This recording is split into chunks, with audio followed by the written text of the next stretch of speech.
Bonjour à tous, aujourd'hui nous sommes le 26 novembre 2022, il est 15 h et on me demande sur Telegram de faire un petit point sur le Bitcoin ainsi que sur le marché des crypto-monnaies. Les marchés financiers traditionnels ont clôturé la semaine sur des niveaux intéressants, on va faire un point bien entendu également sur le Nasdaq, on va faire bien entendu un point sur la situation. Également sur le Bitcoin, on a des bandes de Bollinger extrêmement comprimées, ce qui indique qu'il y a un mouvement extrêmement explosif et violent qui risque d'arriver dans les heures à venir, peut-être même ce week-end, pourquoi pas. Et on a un croisement MM20, MM100 qui est sur le point également de se concrétiser. Donc là, tout ça, c'est un petit peu imminent. On est également, vous le voyez, sur des points également assez intéressants de trendline descendante moyen terme sur le Bitcoin.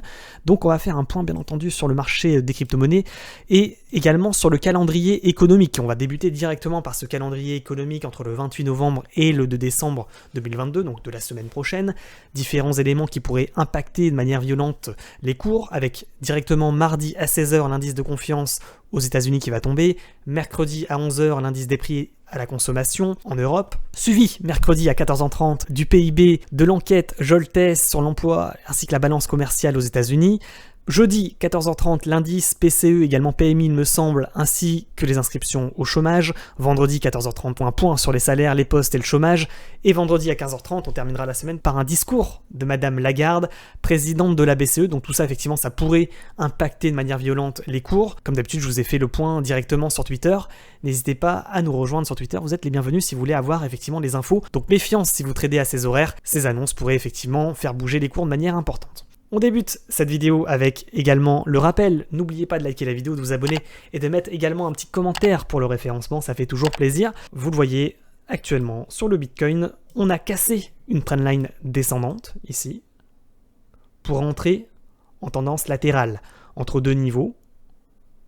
Ces deux niveaux sont les suivants, 16 700 $ et ici le niveau des 16 400 $.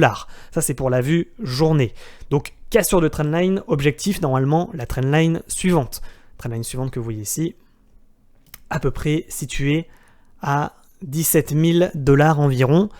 Au-dessus des 17 000 $, il n'y a plus réellement de trendline. On irait chercher potentiellement la clôture qu'on voit ici à 17 600 $ et après ça sera le niveau des 18 600 $ dans le meilleur des scénarios. Maintenant, on pourrait très bien aller chercher la trendline pour se faire rejeter comme d'habitude et retomber sur la trendline d'en dessous pour aller chercher ensuite un nouveau plus bas.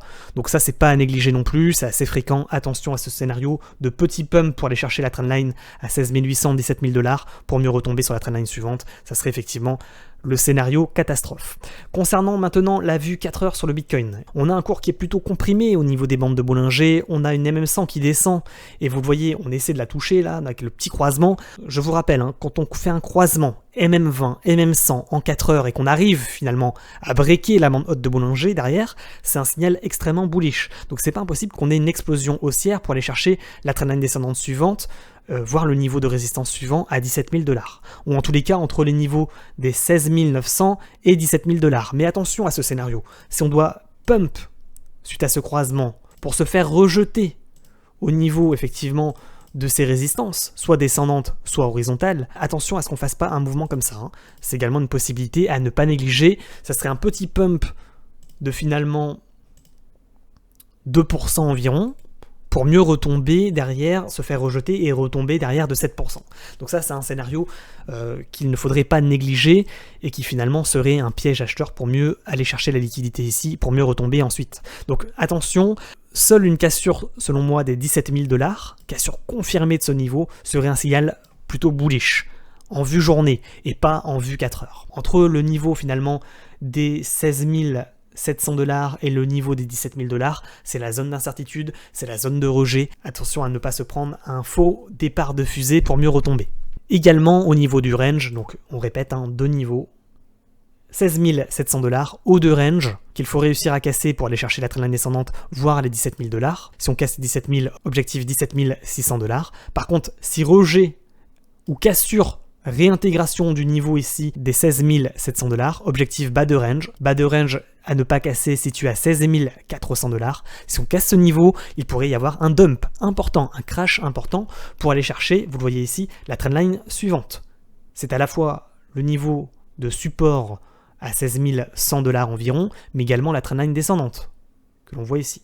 Donc effectivement, objectif, si on devait break ce range par le bas, 16 100 $ environ. Si on casse par contre ce niveau des 16 100 $, ça veut dire qu'on réintègre la trendline précédente et par conséquent, on pourrait aller chercher le support précédent situé à 15 700 $. Si on casse ce niveau, objectif, la trendline précédente. Encore une fois, donc effectivement, ça serait l'objectif final, à mon avis, si on devait avoir cet enchaînement d'événements. Objectif au niveau des 14 500 $ et on trouverait ainsi un nouveau plus bas. Donc effectivement, ce serait à ce moment-là un bon niveau d'achat pour aller chercher ensuite le haut de biseau descendant.